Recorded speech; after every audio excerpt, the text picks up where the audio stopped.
Disclaimers, yes, I'm pleased to announce. Okay, the Vice President of the Republic of Sierra Leone, our neighboring republic, Vice President Jallo is also here to witness this annual message. Vice President Jallo comes from Sierra Leone.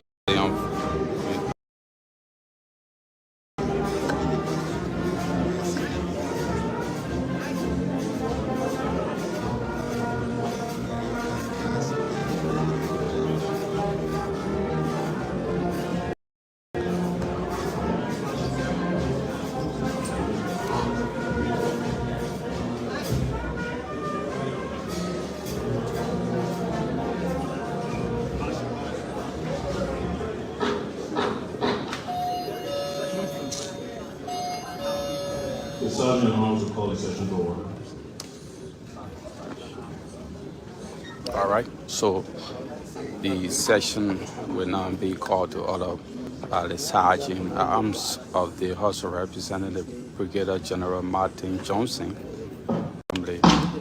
Will commence. Good afternoon, Mr. Speaker, the President of the Senate, and members of the 55th Legislature of the Republic of Liberia. Honorable ladies, the opening of the second joint session of the 55th Legislature of the Republic of Liberia for the purpose of the President of the Republic of Liberia to deliver his annual message to the 55th Legislature of the Republic of Liberia. And now, therefore, this session is hereby called to order, and it is hereby so ordered.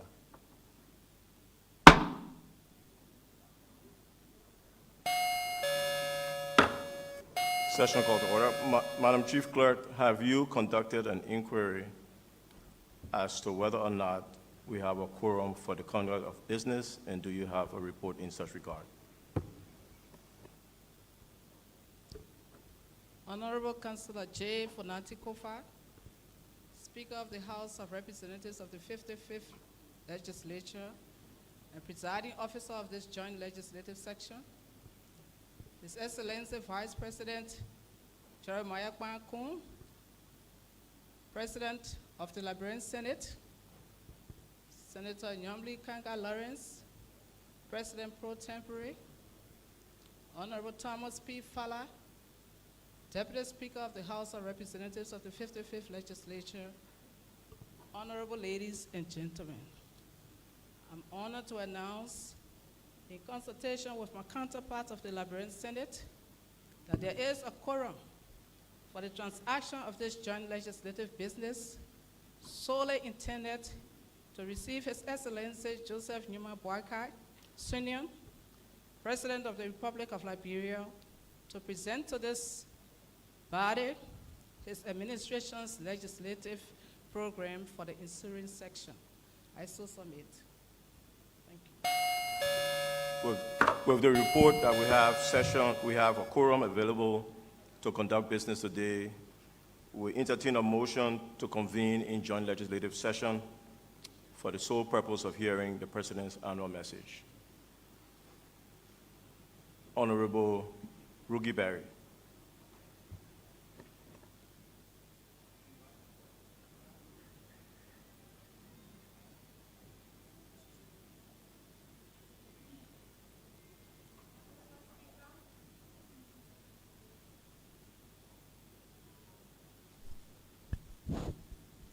Honorable Speaker, Honorable Councillor J. Fonati Kofa, the President of the Senate, His Excellency Jeremiah Kuhn, the President pro tempore, Senator Nyomli Kanga Lawrence, our distinguished colleagues, I move, if I may obtain a second, that this section, this joint section,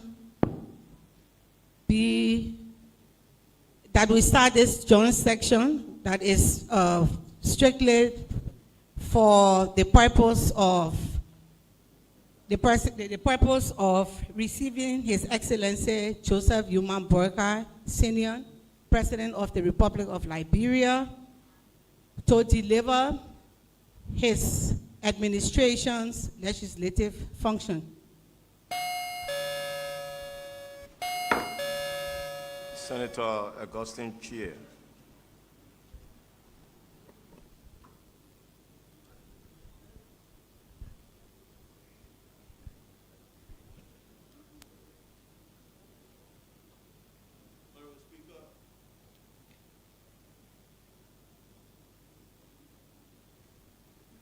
Honorable Speaker, Mr. President of the Senate, Madam President pro tempore, distinguished colleagues, I, Augustine S. Chair, Senator of Sino County, do hereby second the motion. Ladies and gentlemen, it has been moved and seconded. And without stating the motion, restating the motion, are you ready to vote? All those in favor of convening into joint legislative session, please make it known by saying aye.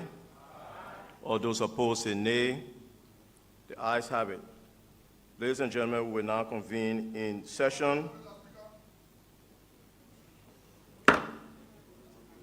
For what purpose the gentleman raised his hand?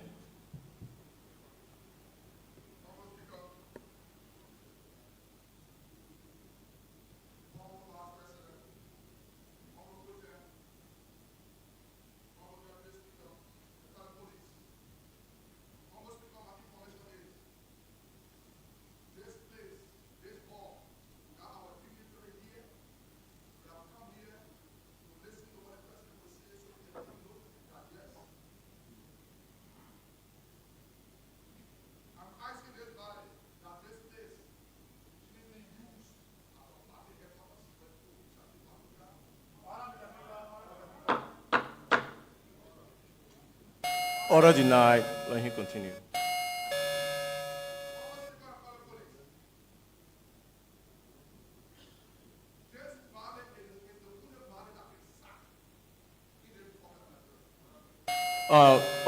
Honorable Koloba, I would like for you to raise your information. I'm trying to give you enough latitude. No. I'm sorry. I won't allow you to the premise. Just give your information so we can rule on it.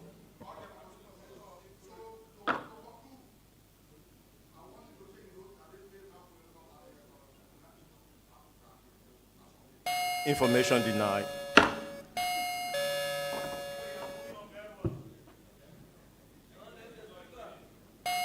I think at this point we'll ask the Joint Executive Committee to proceed to the main entrance or wherever the President may be accommodated on the grounds of the Capitol for the purpose of receiving him and escorting him to chambers.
Mr. Speaker, and members of the legislature, I am honored to announce the President of Liberia and the First Lady of the Republic of Liberia.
Mr. Vice President, allow me to recognize the presence of the Vice President of Sierra Leone, who is here with a message from my friend and brother, the President Julius Mada Bio, the President of the Sister Republic of Sierra Leone. Madam President Pro Tempore, members of the legislature, Madam Chief Justice and Justice of the Supreme Court, the Doyen and members of the Diplomatic Corps, heads and officials of political parties, representatives of our international and development partners, prelates and imams, our traditional leaders, members of the full estate, my fellow Liberians, distinguished ladies and gentlemen.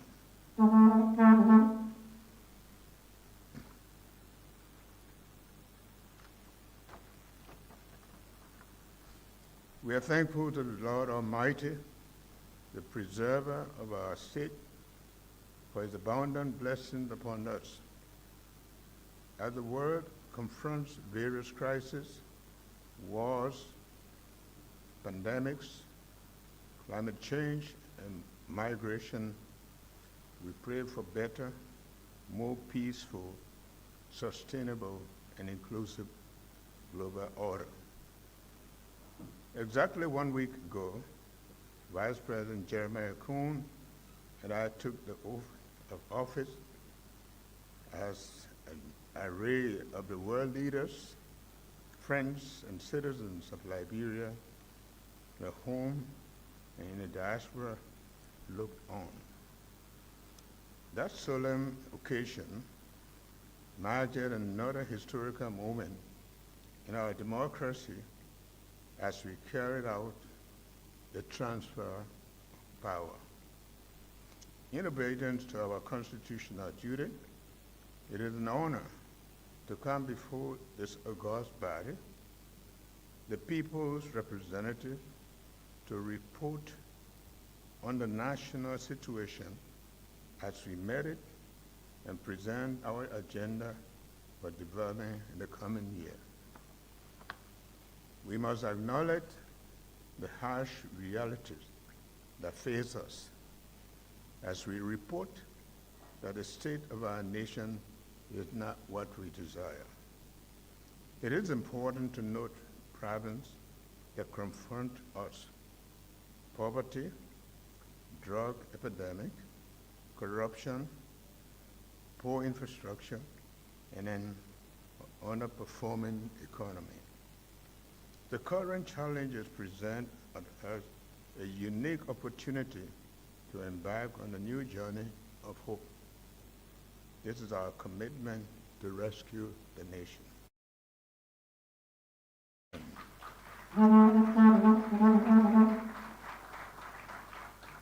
Our vision, as revealed in ARREST, A-R-R-E-S-T, meaning agriculture, roads, rule of law, education, sanitation, and tourism,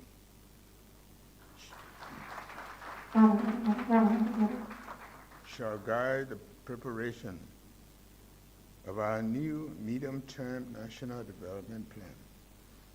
For the welfare of our people, we must harness opportunities in agriculture, roads, and other infrastructure development, improve the rule of law, rethink the education sector, improve sanitation, and unlock the potential of tourism.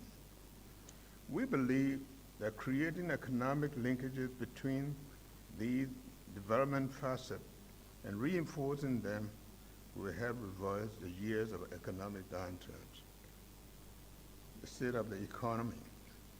The state of the economy is a cause for concern, with many of our citizens facing perennial unemployment and economic instability.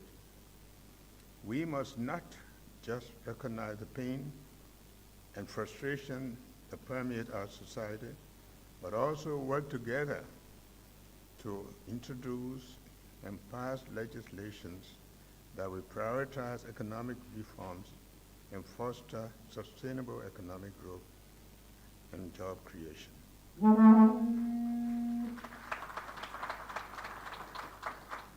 Distinguished legislators, economic growth slowed between 2022 and 2023 from 4.8% to 4.6%.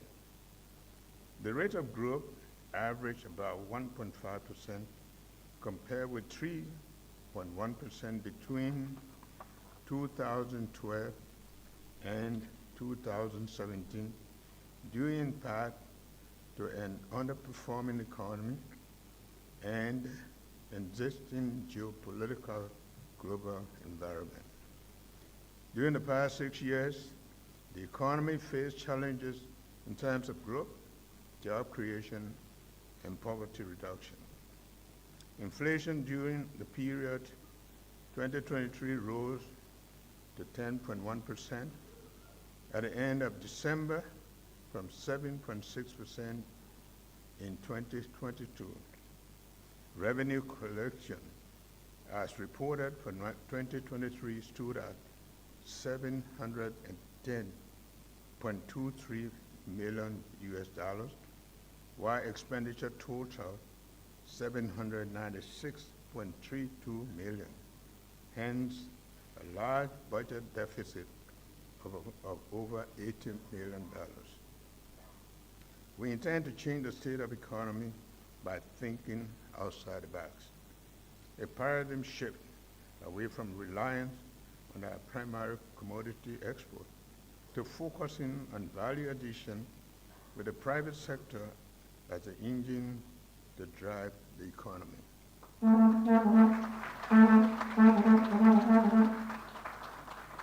Under my administration, the empowerment of the Liberian entrepreneurship through more support will help bring back the Made in Liberia quest for inclusive and sustainable growth and jobs.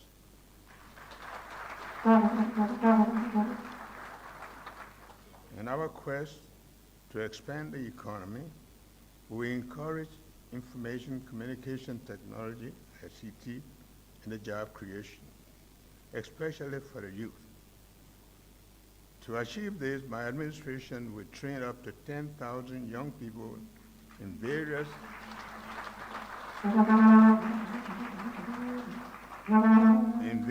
digital skills in the first half of 2024. The Liberian middle class goal must be a reality in the next 6 years.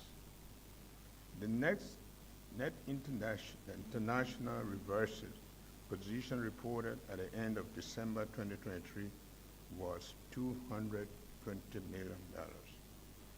The report of US $40 million as the GOL's consolidated account balance as of January 19, 2024 is not supported by the fact.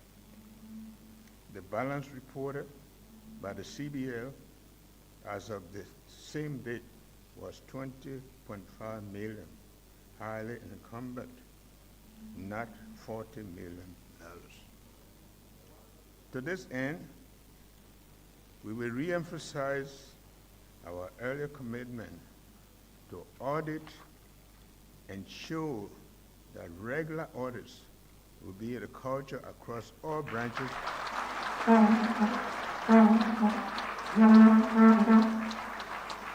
regular audit will be a culture across all branches of government, not only the executive.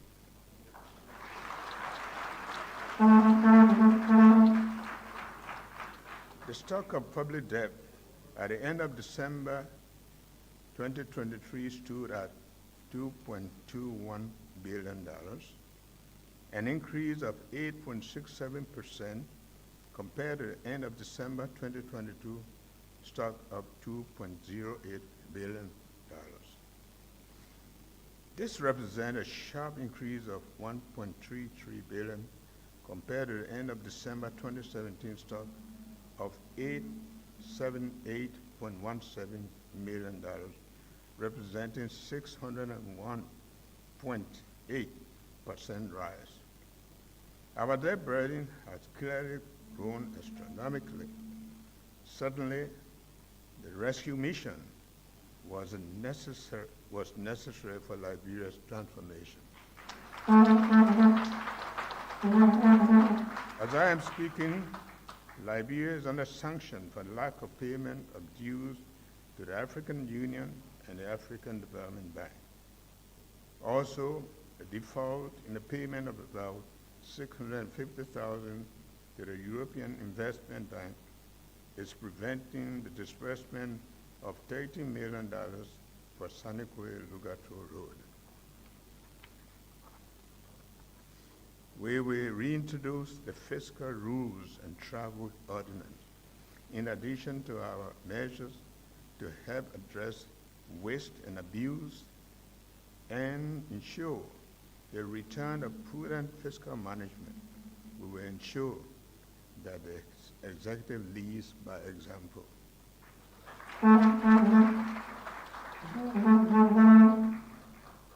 Agriculture. Liberia is endowed with abundant natural resources.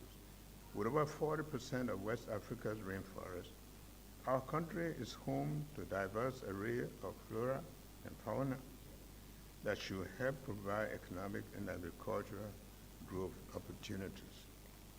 Liberia is also a leader in the discussion on climate change mitigation, further emphasizing the importance of international partnership for sustainable agricultural production and development. However, It is important to recognize that our available arable land is underutilized. My government is committed to harnessing the right resources, strengthening collaboration with international partners and local farmers to improve production.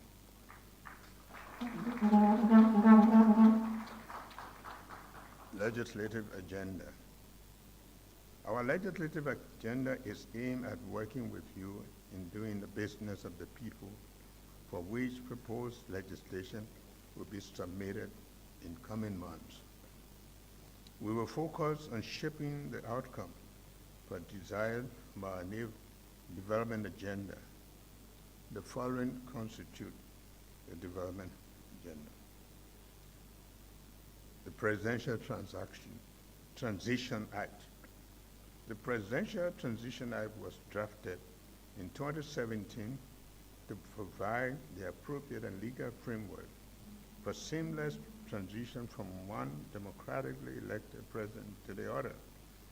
The draft bill has since been lingering with little or no action to move it to legislation.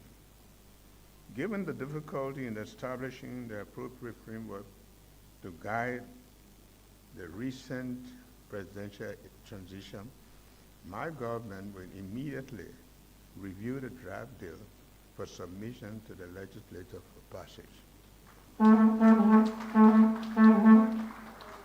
When passed, the Presidential Transition Act will provide a legal basis for smooth transfer of political power. Bill for the establishment of the Ministry of Local Government. This bill is aimed at advancing modalities to operationalize the Local Government Act passed in 2018 to fast-track the transitioning of the Ministry of Internal Affairs to the new Ministry of Local Government. The Ministry of Local Government will have the authority to drive the government's decentralization program, operationalizing the revenue sharing law. The revenue sharing law needs to be synchronized with existing laws, including the Project Financial Management Act, PFMA, and the current Revenue Code. The revenue sharing law passed in 2022, and these two other instruments were designed for different systems of government. While the new Revenue Sharing Act is designed to facilitate fiscal decentralization in a decentralized system of governance, the other two cater to a centralized system where the sub-national bodies do not have any authority to use a portion of locally generated revenue. This has left county service centers that should be functioning and raising revenue, often stranded to raise operational costs. We will work with the relevant institutions of government to align the new law with existing law, popularize the law, and ensure adherence and enforcement across the country. The passage of the National Tourism Bill.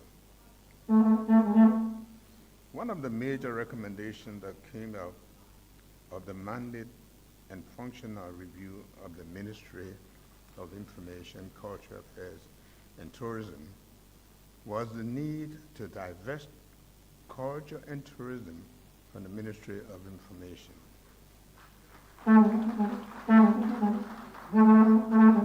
The National Tourism Bill has since been sent to the legislature with a first public hearing. Improving tourism is one of the pillars of the arrest agenda. We will work with the legislature on the status of the bill pending necessary action to complete the process. Once passed, Liberia will have a national tourism authority mandated to draw regulations and appropriate governing framework for tourism sector.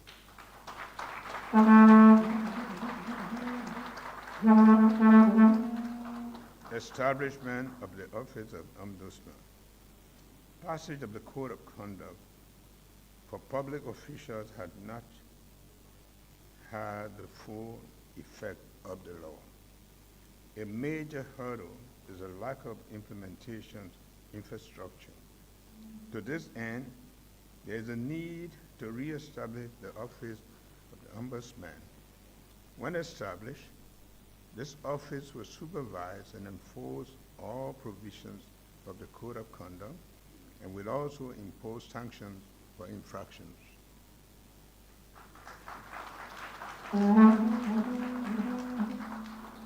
We must begin looking at appointing an individual with a requisite moral standing to head and run the office. Amendment to the new Financial Institution Act.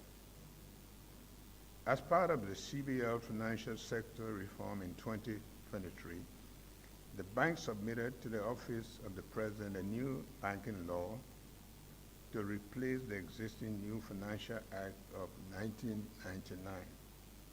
The act was submitted to the National Legislature for enactment, but is still pending passage. In the coming days, my administration will work with the leadership of the legislature to ensure new Banking Act is passed into law. Amendment and Restated Payment System Act. An amended and Restated Payment System Act is currently being reviewed by my administration. The act, when passed into law, will help strengthen the means of mobile payments across platforms and enhance the drive towards cashless society.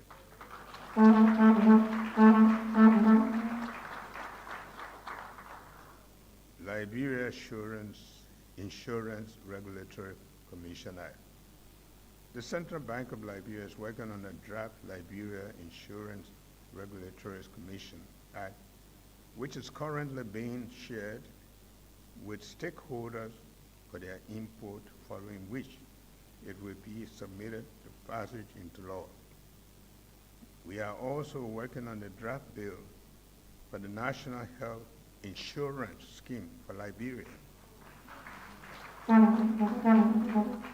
This scheme is intended to reduce out-of-pocket costs for citizens and enhance access to affordable and quality health care.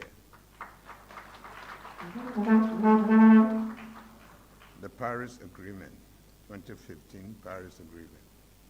The threat of climate change to our environment and the way of life is becoming obvious by the day, which is why we must join the rest of the world to address the causes of this phenomenon.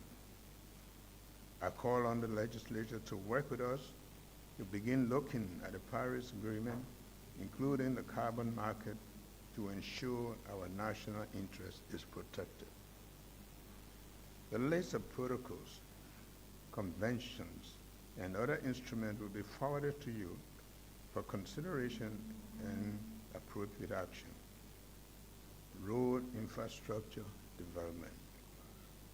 Expanding and improving road network in our country remains a top priority for our administration. While there has been some progress in the road transport sector during the review period, there remain considerable challenges in the road development. Mr. Vice President, Senator, Speaker, the Honorable Legislature, ladies and gentlemen, the total paved roads in our national network amount to 1,131.1 kilometers, representing 8.7% of the 13,000 kilometer road network we need. This fact underscores considerable challenges in road infrastructure and the urgent need to fund road development in our country. With associate assistance from friendly partners, the country made notable progress in paving some primary roads, including the corridors, the Banga to Salaya, the Ganta to Saklipye, the Ganta to Yekepa, and the Sanekwe to Lugatu. In addition, as of now, 37.7% of work on the ELBA to RIA road project has been accomplished. To access all county capitals, my government will work to alleviate the problem faced by commuters using these primary roads, especially during the rainy season. The situation also causes major impediments to the economic development of our people, as these primary routes are major economic corridors to all parts of the country. The restoration of county road maintenance stations will be a key deliverable.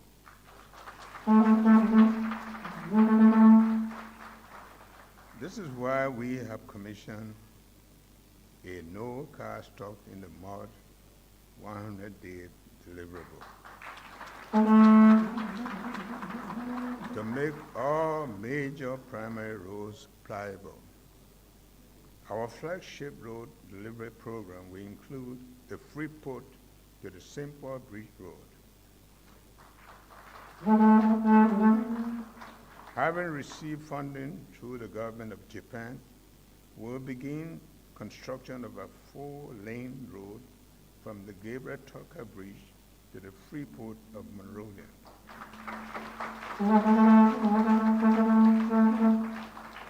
Additionally, the government of Japan is expected to provide funds to expand the Gabriel Tucker Bridge to 4 lanes.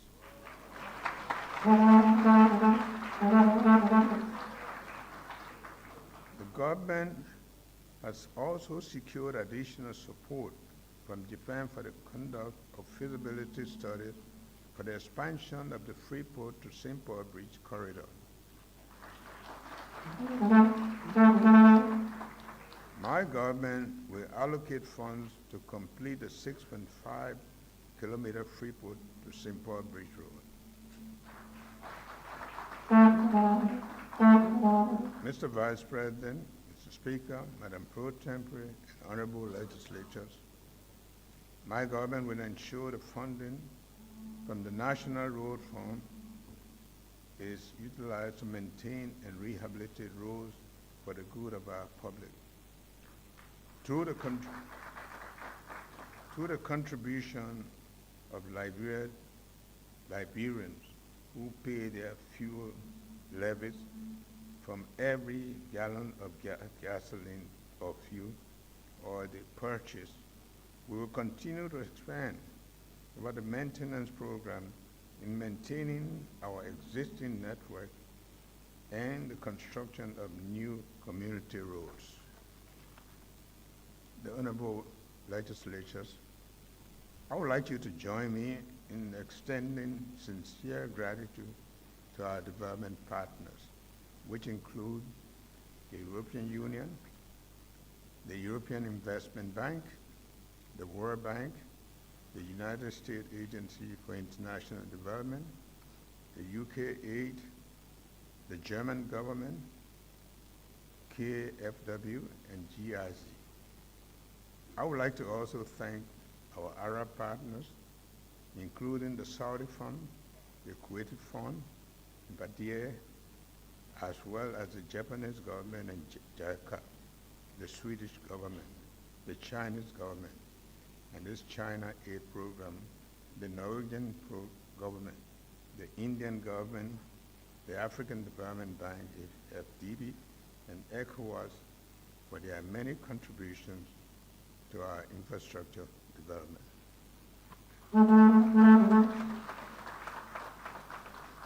foreign policy. Mr. Vice President, Mr. Speaker, Madam President Pro Tempore, members of the legislature, as a founding member of the most continental and multilateral institution, we will continue to honor our obligations. Liberia continues to foster cordial relationship with other countries in the community of nations and maintains its current membership with multilateral organizations like the United Nations, ECOWAS, Monrovia Union, and the African Union.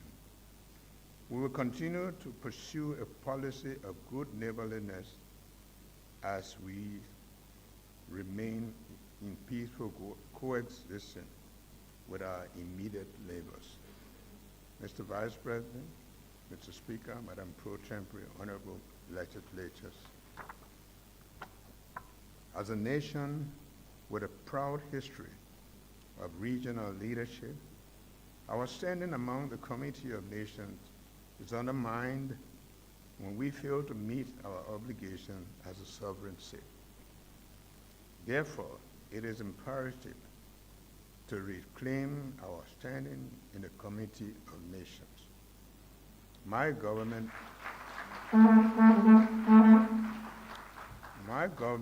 will work with the legislature to ensure arrears are settled.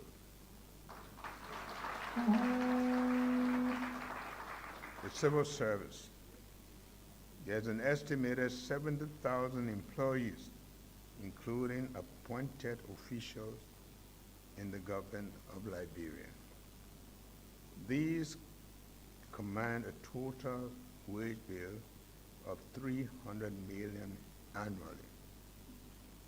The growth in the size of government has not been proportional to the growth in the revenue and the efficiency and the effectiveness of our government. This means that wage continues to consume a sizable portion of the total budget, strangulating service delivery in all initiatives and obligations of the government. So, the government faces the situation stunted growth and non-investment in the lives of the people. To make the government more effective and efficient, we must focus on public service delivery. The people, not the government, must come first.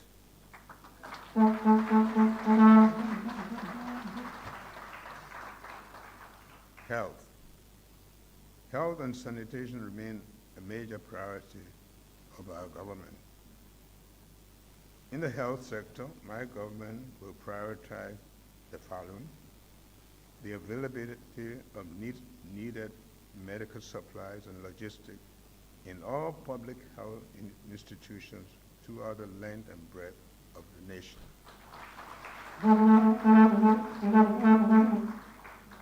The regular, efficient, and robust monitoring and evaluation of health services in the country to accelerate the reduction of maternal and newborn mortality. The establishment of regional diagnostic centers, regulation of healthcare and pharmaceutical institutions in the country to meet international standards. Our recent experience in Ebola and COVID-19 requires our full support in treating national public health with utmost importance in Liberia as it relates to emergency preparedness and response. This requires a more coordinated way of building a more resilient health infrastructure to address current health challenges and future health shocks. Honorable legislators, the drug epidemic, especially the use of kush,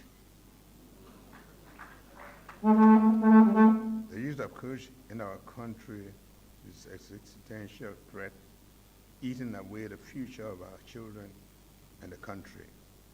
We must stand up and face this national security risk together. Given the need for immediate action to make good my pledge to the thousands of families burdened by this crisis, I am hereby declaring drug and substance abuse as a public health emergency.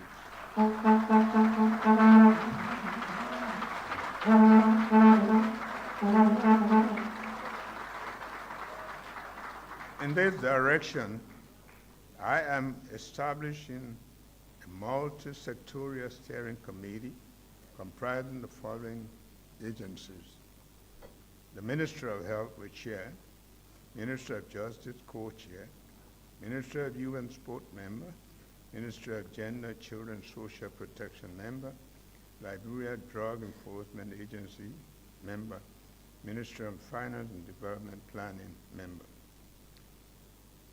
In this fight, me and my Vice President will be the first to take drug tests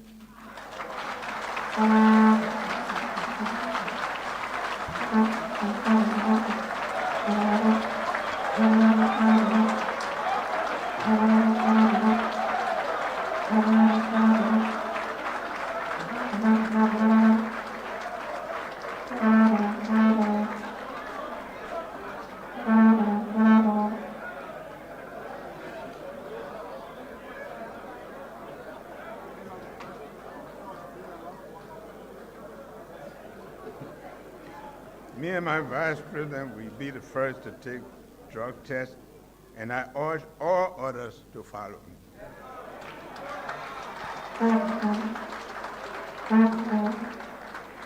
Education. Education remains a beacon of hope, but our educational system has been a downward spiral over the years, leaving countless Liberian children without the tools that they need to build a better tomorrow. It is a problem we must confront head-on. Education is not a privilege, it is a fundamental right.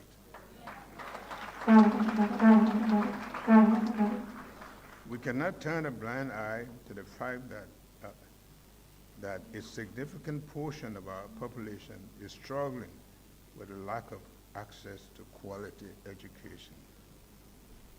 And there is no other way that we can genuinely seek to successfully fight poverty without the provision of quality education to our people. Starting now, my administration is making a steadfast commitment to revitalize our educational system. We invest in education infrastructure and provide adequate resources. In this, we crave your support. Good governance. Honorable legislators, our commitment to good governance is unwavering. Transparency, accountability, the rule of law will guide our actions. We will fight corruption and build institutions that serve our people's interest. A government that is accountable to its citizens is a government that can truly serve the needs of its people. Mr. Vice President, President of the Senate, Mr. Speaker, members of the legislature, our justice system is meant to protect the innocent and punish the guilty, has been marred by inefficiency, corruption, and lack of public trust. I am counting on this honorable body to pass effective legislation and support financial appropriation that will help us to win the fight against corruption. Anyone caught in the act of corruption will face the full weight of the law with swift and non-discriminatory enforcement.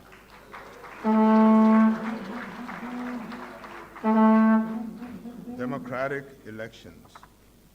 Mr. Vice President, Mr. Speaker, Madam President Pro Tempore, and honorable legislators, we have had a successive peaceful transfer of power, establishing our credentials in emerging democracy following the Civil War.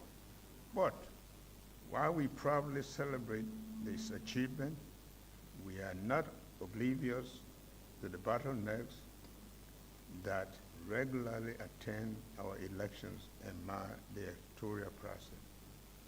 One of the vexing problems we noted during our past election is voter registration and the associated logistical problems, which tend to frustrate and anger voters and political parties. My government will strengthen the National Identification Registry to build the needed capacity to be able to capture the comprehensive biometric data needed to feed all agencies, including the National Election Commission. In addition, my government will begin to review and implement electoral reform laws. The Diaspora. Mr. President of the Senate, Mr. Speaker, members of the legislature, our Liberian brothers and sisters in the diaspora are an integral part of this nation. They are the extension of our national pride.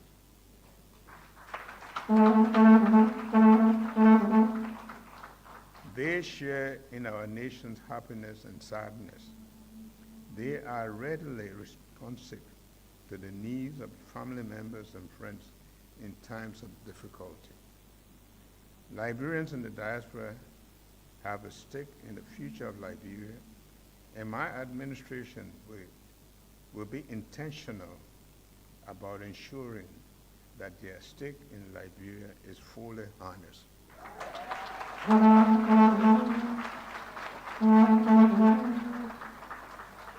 I have therefore proposed an annual diaspora conference on the national development. I commend the acts of the 54th legislature and the past administration for their action to remove the unfair burden of citizenship against Liberians who have chosen to explore opportunities in other parts of the world.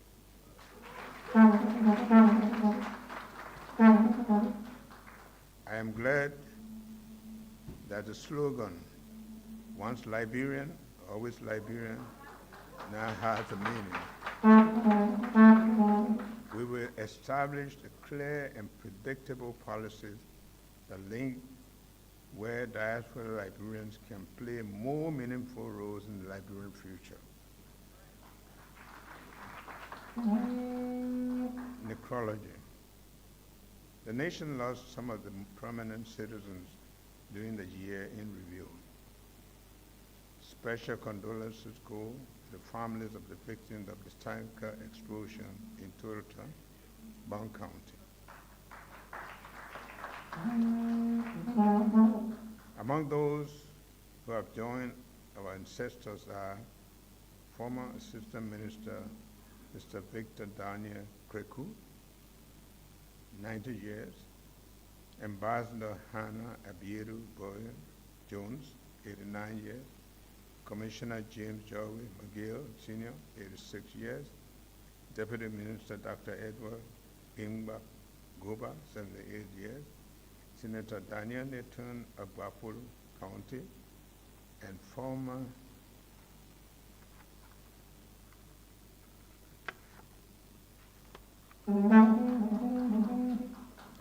Deputy Speaker Hans Bachu of Grand Bassa County.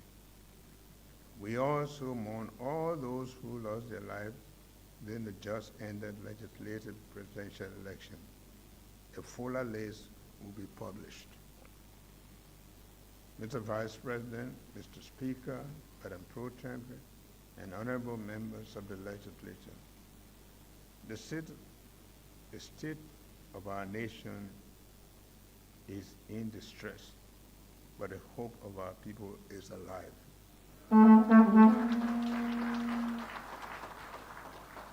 We have all it takes to overcome the burden we have imposed on ourselves through greed and corruption.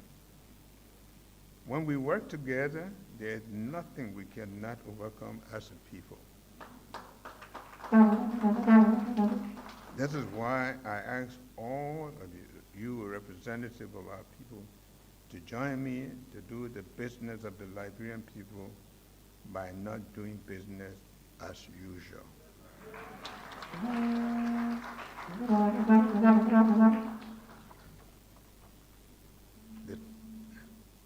The time for mindset shift is now. We must be selfless in our service to bring about the change the Liberian people are yearning for.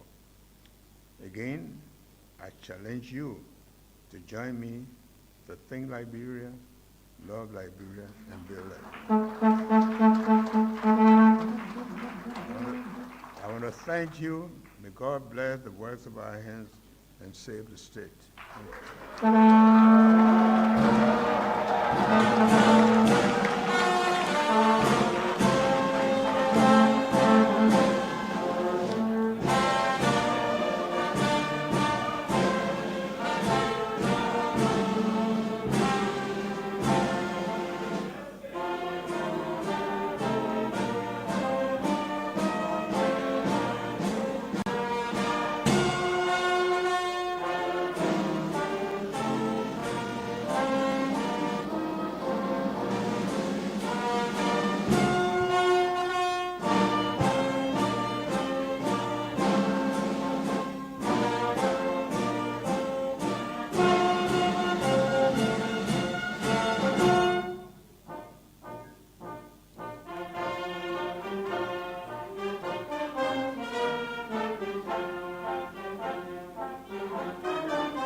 The committee will escort the president out of the chambers. The Joint Legislative Executive Committee.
The legislature will be in order. Honorable Cully, the legislature will be in order.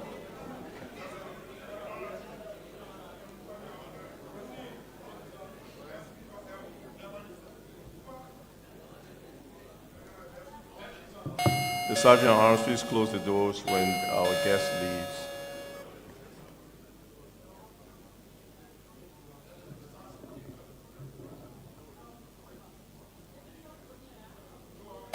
Okay, having exhausted the agenda for the purpose of which we appeared here today, we will entertain a motion to adjourn this joint session. Senator Amara Kone.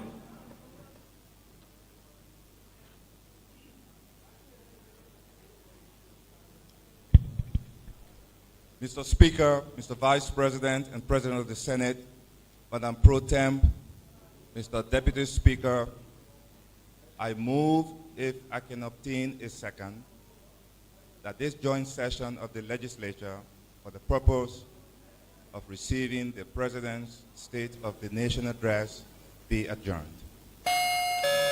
Honorable Bernard Benson.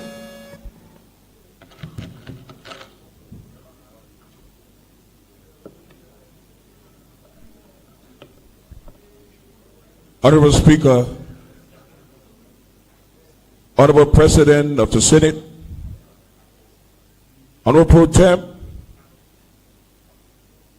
Honorable Deputy Speaker, esteemed colleagues, I, Bernard Blue Benson Jr., representing the gallant people of Electoral District number 17, Monterey County, so second the motion for adjournment. An undebatable motion being proffered, the session is adjourned.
as to what has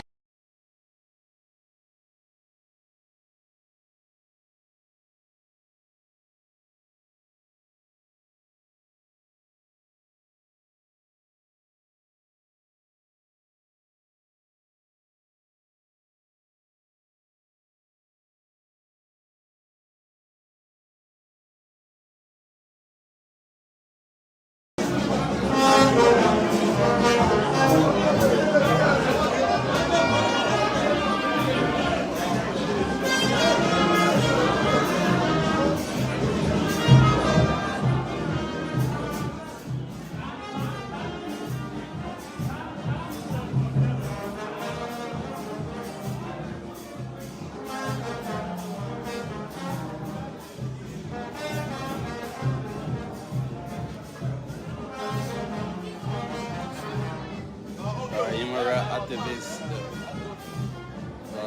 Tawan Gongro, who contested in the presidential race in October 2023.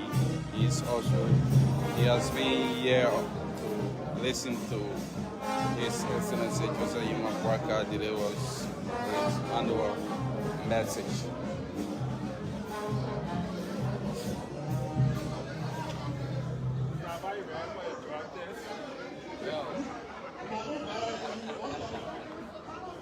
All right, so that does it as we exit this young chamber to move to the return of the Capitol building. Do join us.